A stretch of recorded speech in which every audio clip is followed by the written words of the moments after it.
na ang kaban ng bayan. Ngayon pa lang dapat maglikom ng pera pambili ng...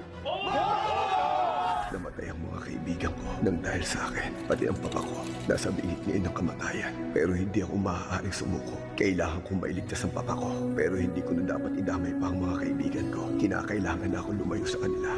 Alam kong maipapanalo ko tong laban na to. Hindi ako pababayaan ng Pong Nazareno. Architect, Policarpo, yung bidding mo, kamusta na? Okay na po, sir. Tama-tama, sikong maganda na ng budget dyan. Hoy, 320 million ang in-insert kong budget niyan para sa Luzon. Pakinabangan agad. Yes, boss. Handa na ako sa bidding. Nasabihin ko ng mga players na magsumite ng bid para magmukhang lehitimong bidding. Kaya saka ito nakausap na namin yung tao sa loob ni Mayor. Smooth sailing tayo, pero mukha kalimutan, 20 sa amin.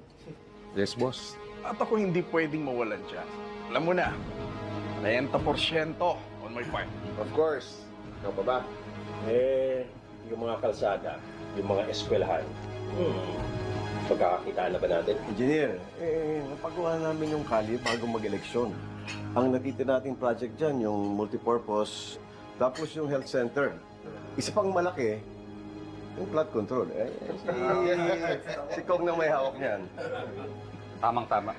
Naglaan ako ng malaking budget para sa flood control ng lungsod. 2 billion. Wow.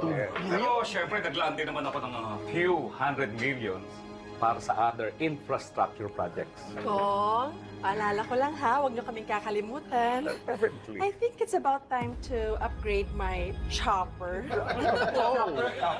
Roberto, kung talaga seryoso ka na tatakbo presidente, nandito lang kami nakabackup sa'yo. Gagamitin natin yung budget ng national para magka-project sa lungsod. Oh. Pagkatapos namin makuha yung parte namin, kukubrahin niyo naman yung parte niyo sa LGU. Yon ang gagamitin mong election fund. At ang matitirang pera para sa contractors. Siyempre. Kukupitan nila at pangit ang gawa, nasa kanila na yon. Basta sa report, ginawa at tinapos ang project. Ang perang nabulsa mo, ang gagamitin mo para ipambili ng boto ng mga tao na hindi nila alam na galing din sa kanila. That's right. Yun ang paraan para paulit-ulit kang iboto ng tao sa gobyerno. That's what I'm talking about. Sen, yung bang plano mo, pag natuloy yan, di ba lalabas ang pangalan namin dyan? Garantisadong hindi. Kung gano'n then game!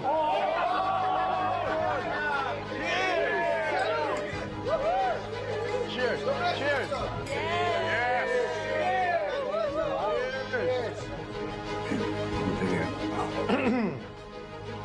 Gentlemen, as you both know, naging madugo ang kampanyang ito.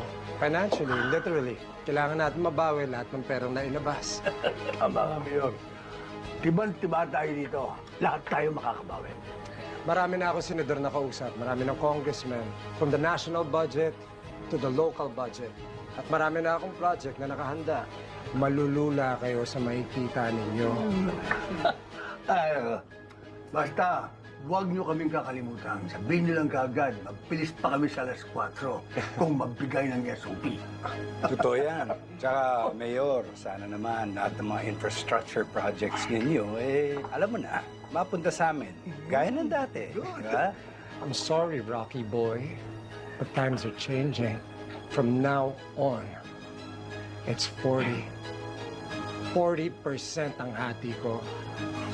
Just because you pissed me off. Mayor, nagkausap na kami ni Roberto.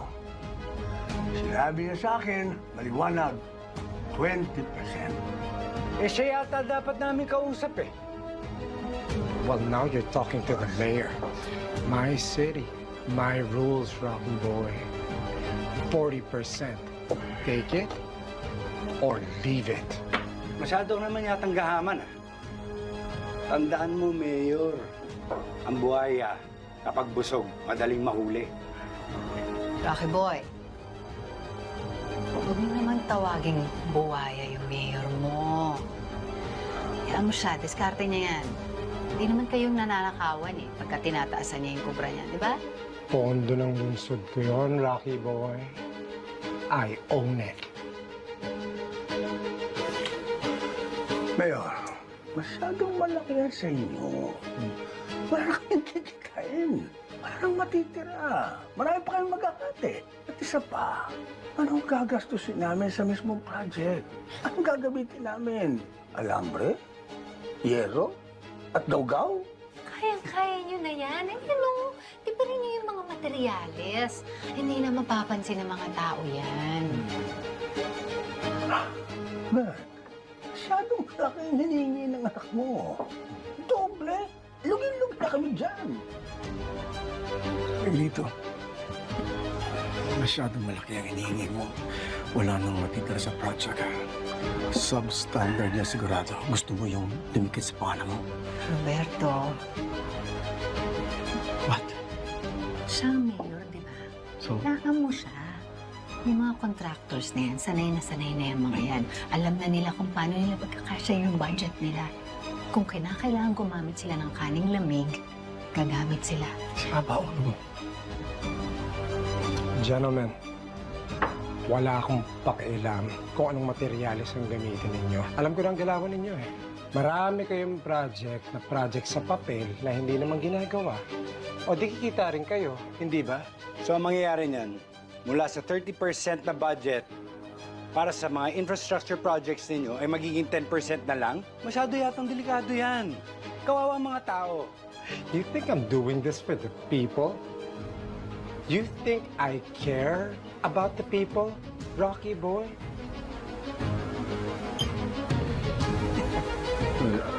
Mag-usap tayo. Dali na. Guys, ang tayo sa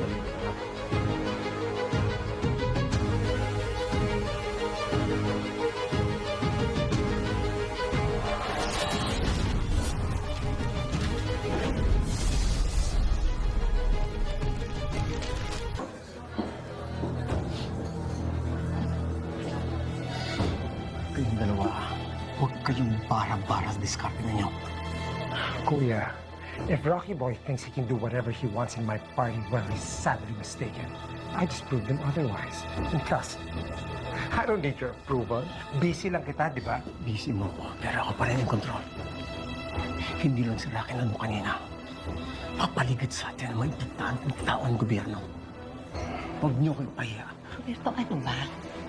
Magagawa pa rin naman ng mga kontraktor na ito yung mga proyekto nila eh. Alam mo kung ano lang mangyayari? Mababawasan yung kobra nila. Yung pera na ninakaw nila sa kaban ng bayan. Oh, Naririnig mo ba yung sarili mo? Ha? Kaya baluktot ang diskarte ng anak mo dahil ikinumbisi mo siya na wala namang alam sa politika yan. Kuya, pwede ba? Baka baguhan si Mas sa politics, but I know what I'm doing.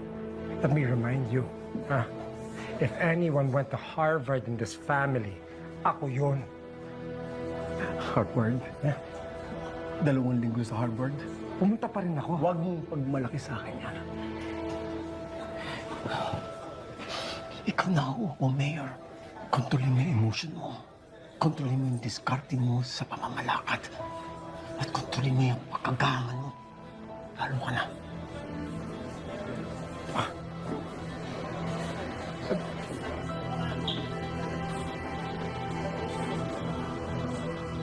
Wow, ang laki talaga ng bahay nila, Mayor. Ay, ano yun? May party kayo sa taas? Hala, pwede ba ako sumilip? Gusto ko rin pumarty. Hindi yan yung pinunta mo dito, hindi ba? Sunod ka lang sa akin. Gusto mo?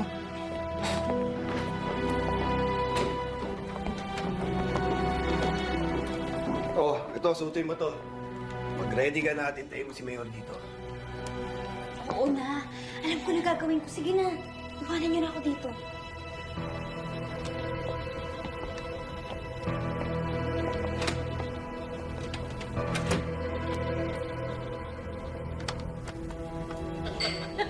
Sabi ko nga, hindi ka na makakilala ng mga anak mo. Yung security guard pa kaya. ay nako, kayo, hindi kayo nauubusan talaga. Magandang gabi sa inyo. Iyak na sila. Kamusta? Sandy. Roberto. Huli ko kong nakita na sa dining. May paninindigan ng sunod nating mayor. Alam niya kung anong gusto niya. Kaya maswerte po talaga din sa kanya, Kong Janet.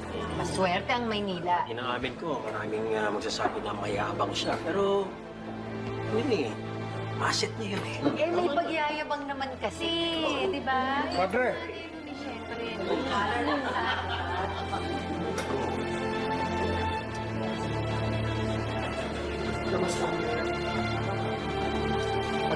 Pagkatapos ito, pag hindi na masyadong busy, alis kami ng anak. Punta rin kami na.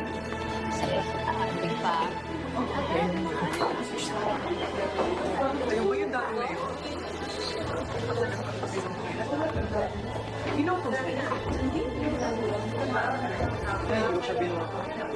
Don Gustavo! Rando! Alam mo, lungkot ako nung nabalitaan kong linampaso ka daw ng kapitan ng San Dimas. Sigurado, nadaya ka. Pakiwari ko nga. Basta, takbo ka lang ng takbo. Pananalo ka rin. Naalala ko nga pala, naghihintay ka ako ng imbitasyon sa mga celebration mo. Nagkakandara pa ako para mag-imbita mo. Kaya lang, may nata parang nakalimutan ka na nila. Ladies and gentlemen, please give it up for our next mayor, Mayor Miguelito Guerrero! Ano ko yan?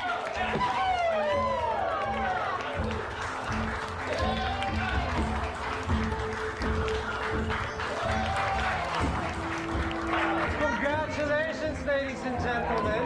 Lahat kayo nandito ngayon are all winners! Ladies and gentlemen, Manila has spoken! Nakapili na mga Manileño. At ako po, si Miguelito Guerrero, ang bagong mayor ng Maynila.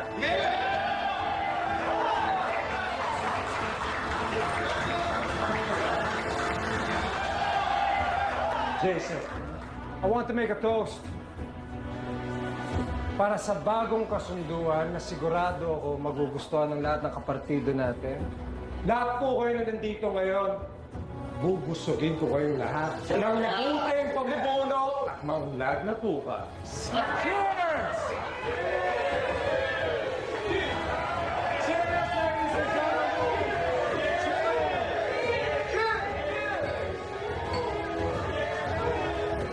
At this moment in time, ladies and gentlemen, I would like to call on